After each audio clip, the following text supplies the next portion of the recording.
king. Aminah, this house belongs to me. No. Does it belong to you? Does it belong to you? You don't pay bills in this house. Have you ever worked and paid bills? I don't have to pay bills to live here. Oh, okay. Okay, guess what? The rules is about to change. Aminah. Huh? Don't I legally have to live here? So you legally have to live here. You legally have to live here. Wait a minute, chill out. Like, for real. Don't you have custody? Doesn't that mean I have to live here? Oh, wow. That's where you get your power from. Yussif, please. I said that's power. I'm explaining to you what I was saying. Rashida, let me laugh about what she's saying. Don't treat me like that. Because she said she legally have to live here. Who gives you the authority and tell you that legally you have to live here? So when you this house don't belong to you. What that means is you have to follow the rules here. You're giving me rules that I've expressed that I don't want to follow, and they're not harming you by me not following it. Aminah, like Aminah, you don't have to follow rules. Not wearing tomorrow my scarf. we are having tomorrow. You think that's harming you, but it's not harming you. Have you been praying? I'm using that as an example. No, you're not. You don't bring that example. We already agreed. You say you're not praying, and that's what you cannot bring that up. Do you? But Aminah, what you have to understand. Let me go ahead. You said legally you can be here, but you have to understand under the condition of being legally living here, you have to follow the rules of the house. Do you know that? Do you know legally by the Constitution, by the law, Where legally, you have to respect your mother. Legally, you have to follow the rules. But guess what? Tomorrow, you don't even know. I'm not saying that the Constitution doesn't say that because you said in the Constitution.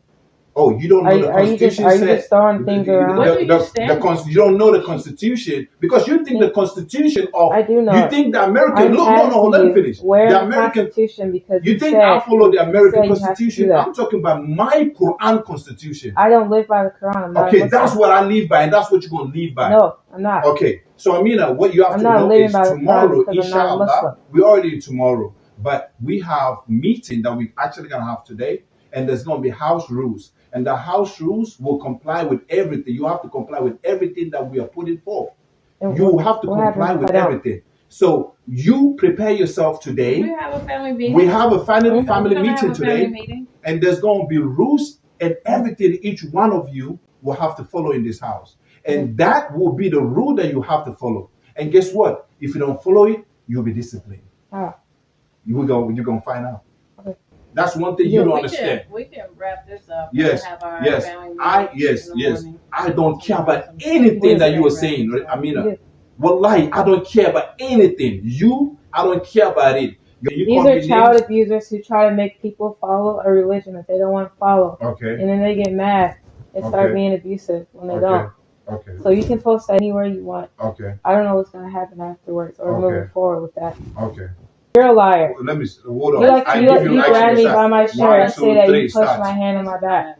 Go ahead. Explain I want to see the link. I'm going to post it. Let me I'm going to send you a link. Stop. I'm going to put it on Facebook. This is ridiculous. I'm going to put it on Facebook. And you're talking about, I'm going to post it on YouTube or Facebook. Listen. Because you fall into it. No. My thing is just. And you just want to shut. Do you think you should talk to you like that? Yeah, Rashida, can you shut up? I told my wife. That's my wife. You think you should talk to you like that? That's my wife. Yeah, I told my wife. And she obeyed me. Does that not bother you? No, because she listens. She's respectful. She's right here. Understood. You changed the knob. Because you need a key to it. She put a lock on the pantry door. Didn't you hear her? Where the food is at. Show her. You gotta take a picture and show her. It's not about the chocolate. It's about when you told not to do. You told me earlier that you told me earlier that it's because you didn't want me to get the chocolate, but you put a lock on the pantry door. And the chocolate's gone, but you just put a lock on the door. For what? What'd you say? They're gonna regret this. They're gonna regret this. You're gonna regret this. I'm not. I don't regret anything. You are. I'm not. I don't regret anything. You're gonna regret it. I don't regret anything. Of course you don't right now. I'm not gonna regret it later. Well, everybody that grows, they do. They disrespect. I don't want a relationship with you at all. Thank you. I don't. Thank you. Because of how you are, it's not helpful, and it's not good. I don't want a for me at all. relationship with you because of how you are. It's not helpful. It's not good for me. It's not. I'm gonna give them what they want. I don't want a relationship with you. I'm gonna give them what they want. I'm gonna give them what they want. You can go ahead. Like what? Do you remember what you said? Like What was that, yesterday? Like what? I heard you call me a worm and say, what do you do to worms? You stomp on them. Isn't that what you said? Oh, you're a worm? Isn't that what you said? You're a worm? Isn't that what you said? Are you a worm? That's what you said. Your name is a worm? You're a worm? That's what you said. I'm telling you what you said. So that's Are you a worm? Are you a worm? If you say you're a worm, then that's you. Are you a worm? I said you said that I was a worm. Are you a worm? That was yesterday. Are you a worm? If you say yes, and that's you. And I stand on it. That was yesterday. Are you a worm? That was yesterday. Are you a worm? And you threatened me before, but anyway. But all of a sudden you want to say, oh, I'm going to go to the police department with this. No, I agree with her. She don't have to be here anymore. That's what we're going to end up doing. Because I sat down, I was in the office and I was thinking about everything. And I said, no, I'm not going to let this go. I'm not going to let this continue to go in this house. She will have to leave this house. She's going to move and go back to her father. She's going to have to move from here. Aminah wouldn't stay here anymore. Aminah don't want to stay here anyway. Now, even if she wants to stay, she's not going to stay here. Aminah don't want to stay here anyway. That's what she got to move. Friday she goes, she's not returning back. She's not coming to this house. She got to go. That's what you and I need to have a conversation with. She got to go, Rashida. That's what we have a conversation. And I said she got to go. That's what we have a conversation with. Yeah, we're going to have that conversation. She got to go. She's not going to stay in this house. Yeah, that's what we have that conversation with. When she's not here, we're going to be so peaceful. We're going to be by ourselves. You just don't know. You're just a baby. You're a little infant, a baby. You don't know what this world is all about. You're getting into grown folks' business. What you say, Mom? He's not gonna listen. Y'all don't understand what y'all. You just don't know what you just started. I swear to God. Mama said stop talking. I'm not talking to her. I'm relaying message to her. She can take it back to where she want to take it. She said stop. I've been disrespected by your children far too long. I hear you talking. Far too long. And that's the way I'm going to deal with it. This is not how you deal with it. I'm dealing with it the way I want to deal with it, Rashida. The way we're going to deal with it is different. The way I want to deal with it so she can go ahead and tell them. Rashida, this girl comes in this house and I told you. There is a way. Check. Rashida, we're going to talk about when she comes to this house and I tell you to check whatever she brought in this house, she brings stuff and record our conversation. Conversation we have in this house, you take it and give it out. Is this something that a child is supposed to be doing in this house? She recorded when she came down here that day. I don't care if she recorded. She's been recording us. Don't just say that day. Yeah. You don't know what else she's been doing. This is true. My name is Aminah Hasan. I've been living with my dad for about 3 months, since June 14th. I ended up leaving my mom's house after the police had to remove me because of a gun threat that was made by my mother. I wrote this letter to express and explain the abuse I endured at the hands of my mother and what she has allowed her husband, who isn't related to me, do to me as well. On June 14th, my mom and Yussif were arguing about me, and my mom told Yussif to go get the gun. They were in the living room and I was in the bathroom when I heard them say it. I was able to get a recording of it as well. They have a gun in their house. I've seen Yussif carry it before on his hip, and I've also seen the case for it, and they kept it on his side of his bed. That day that happened, I messaged my dad and my sister about what happened, and they called 911, and I turned off the alarm system and I left the house. The police came that day and I ended up going to my dad's house. The day before this happened, I was in the bathroom and Yussif had ran to the bathroom door and banged on it and told me that it was my last warning. I was afraid that they were going to shoot me because of how they were abusing me and what Yussif said the day before that. And I have heard I've heard Yussif tell my mom that he will shoot anyone who comes through the door. And he told her that one of the times he was trying he was telling my mom that she should stop me from being able to go outside. A few days before my mom told him to go get the gun, I had emailed my school counselor in my school district about what was going on, the abuse that was going on, and I also reached out to other organizations for some help. My school counselor sent the police to my mom's house when I was at my dad's house. When I came back on a Monday, Yussif was standing at the top of the stairs, and my mom had tried to trick me into going into my room, although the door was locked. I was afraid to go upstairs because I didn't think it was safe to do so, and she later admitted that she had my bedroom door locked. My mom and Yussif have been putting me through abuse for 2 years, and I have recordings and documents about it, around 40 files and 30 recordings. They put locks on the pantry door and on my bedroom door and on the basement door, and I couldn't unlock the doors because they were the only ones who had a key for it. So I wasn't able to get food out of the pantry or go to the bathroom, and she's locked me out of my room twice. I wasn't able to bathe frequently, and I ended up with a vitamin D deficiency, and I would feel tired all the time. I kept having fevers, headaches, chest pain, and foot numbness. I was also having a lot of back pain, and sometimes my right leg would hurt if I had put too much pressure on it while walking, and I couldn't pick up any objects without feeling weak.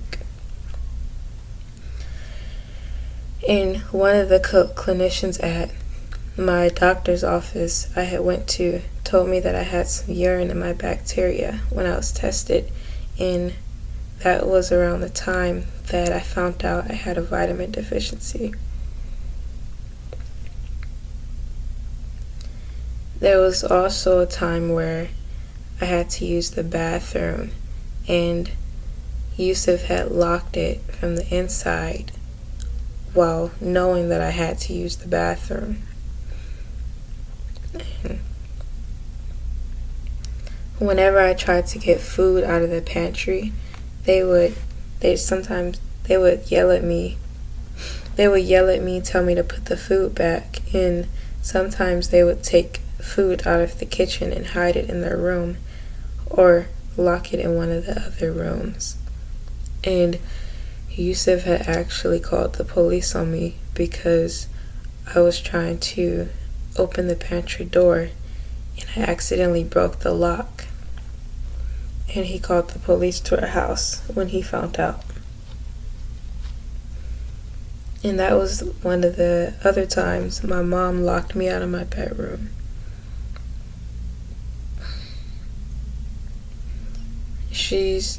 They both have threatened to call the police on me numerous times for minimal things.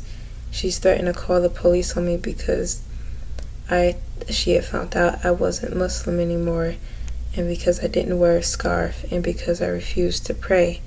And she threatened to throw all my belongings and my clothes in the garbage and told me that she would call the police on me as she's doing it. She's also canceled my doctor appointments multiple times.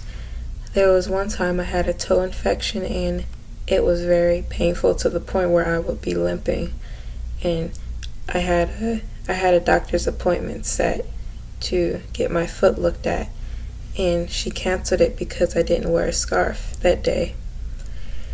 And she kept refusing to take me to the doctor when I was having severe migraines and dizziness, and they were so bad to the point where I had almost fainted, And when I had told her that I needed to go to the hospital, she told me that she called the doctor and that I was paranoid, and I had to call 911 in order to be seen at the hospital.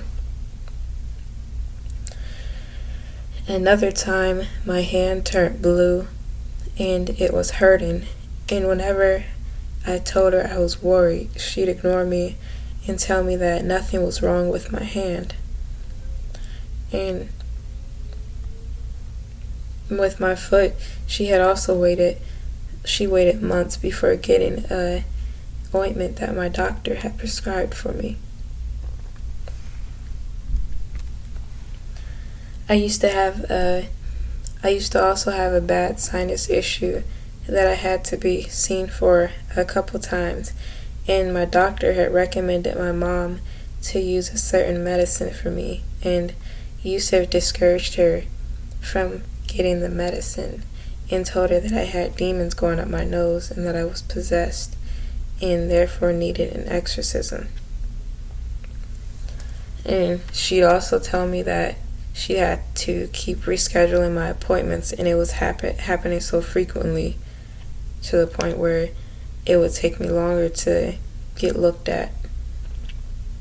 And one of the times she did it, she tried to delay my blood work appointment. And that's how I found out I had a vitamin deficiency when I went to go get it taken. And my mom wouldn't allow me to leave the house or make friends or socialize, and she would try to stop me from talking. She would stop me from talking to my dad and my siblings. She wouldn't allow me to have a phone or just talk to them through any phone. And there was another time where she tried to prevent me from seeing my brother Amir, who was in the hospital because I didn't wear a scarf, and he was just coming out of surgery when that happened. I would always hear her talk to her friends and other family members about how much she's tired of me and how she's trying not to act on certain thoughts and how she's really good at Xing people out of her life. And she also talked bad about my other siblings and how she's winning in court. And I would hear her, she would talk about my dad too and call him all sorts of names when she's on the phone. And Yussif, he had recorded me without my permission before and threatened to post it online and show the world. And they've called me a hoe before, a demon, an it, a worm, and my mom has called me sick and ratchet and all other insults, and kept doing exorcisms on me without my permission, and they make me sit in front of Yussif while he's yelling Quran verses at me. I wasn't allowed to move or go anywhere else, and he would tell my mom to go get a cup of water, and he would take it and he would spit in the water and speak into it, put his mouth on the cup and recite Quran verses into the water. And they would make me drink it. And he's put his hands on me several times before. He tried to snatch my glasses from me. He's also shoved me by my shoulder before, and he's threatened me on various occasions, telling me, if you knock the shelf over, we're gonna have a problem, just like when your father had a problem when I put my hands on you. And he told one time I heard him tell my mom that he was gonna do something while I'm asleep. And when my mom's side of the family found out about the locks and the recordings of what they say and do, of what they were saying and doing to me, he had threatened me. He started yelling extremely loud at me and told me, "You don't know what's about to happen, that you woke up a lion, and Another time, when he was talking to my mom about me, he was saying a lot of negative stuff about me and my siblings, and I remember him saying something regarding life and death and regrets and apologies. And one time, Yussif had grabbed me by my shirt because I didn't want to pray, and he threatened to drag me to the bathroom. And my mom saw him do this. And whenever I told her I was hurt about it, when I was hurt by it, she would just justify it or tell me that I'm overreacting. And a few days after that happened, when I had to talk to the police about it, I told them that it didn't hurt when he grabbed me because I was afraid of what would happen if I were to tell them that. And I was scared that my mom and Yussif would get arrested for it. And when my mom found out that I spoke to the police, she started threatening me, saying things like she's gonna beat me or smack me and knock me out and twist my glasses, or that she's gonna have me laid out unconscious. And another time, my mom followed me to the bathroom after I went to hide during one of the times the police did a welfare check. After they left, I went to the bathroom and she unlocked the door and blocked it so I couldn't leave. And she told me she was going to send me to a mental hospital. And she grabbed me by the sleeves and was shoving me around the room when I tried to leave the bathroom. And she later pushed me into a chair. I ended up with a mark on my hand after this, and I was having a lot of shoulder pain and arm pain. It was not the only time she threatened to send me somewhere. She threatened to send me out of state before, to a detention center and a mental hospital several times. And one time, I heard her tell Yussif that they were going to send me out of the country within a certain time frame. And when I did have a guardian ad litem involved, my mom told me to lie to her and tell her that I wanted to stay with her, and that if I didn't, she would send me to a mental hospital. When I lived with my mom, I always propped a chair up against my door, and I would put things in front of it when I was in my room, so if they tried to open my door, I would be able to hear it. I used to also pull the chair up against the inside of my room door from the outside, so I could hear whether or not someone tries to open my door when I wasn't there. And one time, Yussif tried to open my room door because shortly after he went upstairs, I heard my door open and a loud thud, which was the door hitting the chair.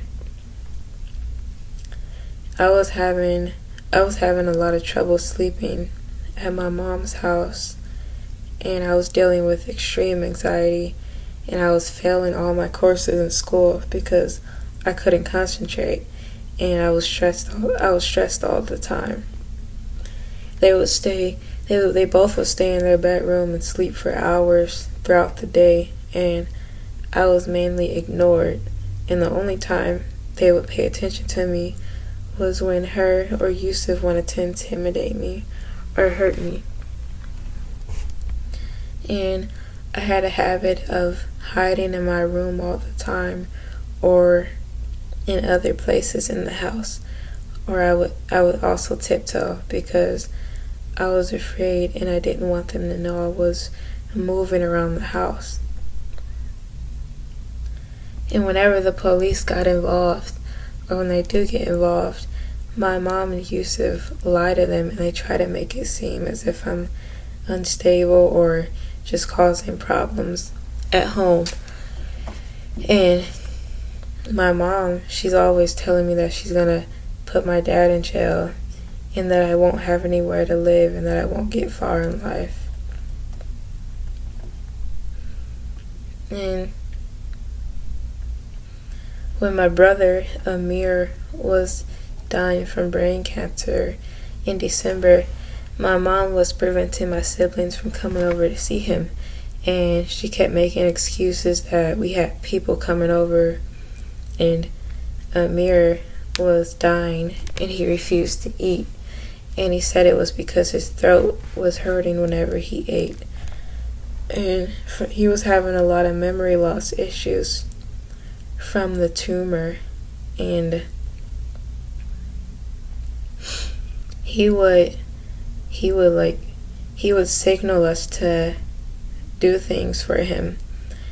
He would pretty much ask us to do the same things for him because he wouldn't remember saying or doing it earlier.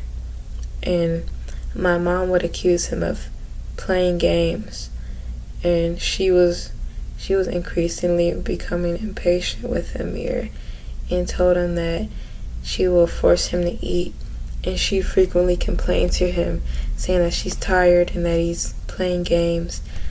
And Amir couldn't move or walk around without falling over or getting dizzy. And she kept trying to make him get up and walk without a wheelchair. And she'd leave him on the toilet for a while. And one time she got angry because he urinated on the floor because he lost control of his bladder.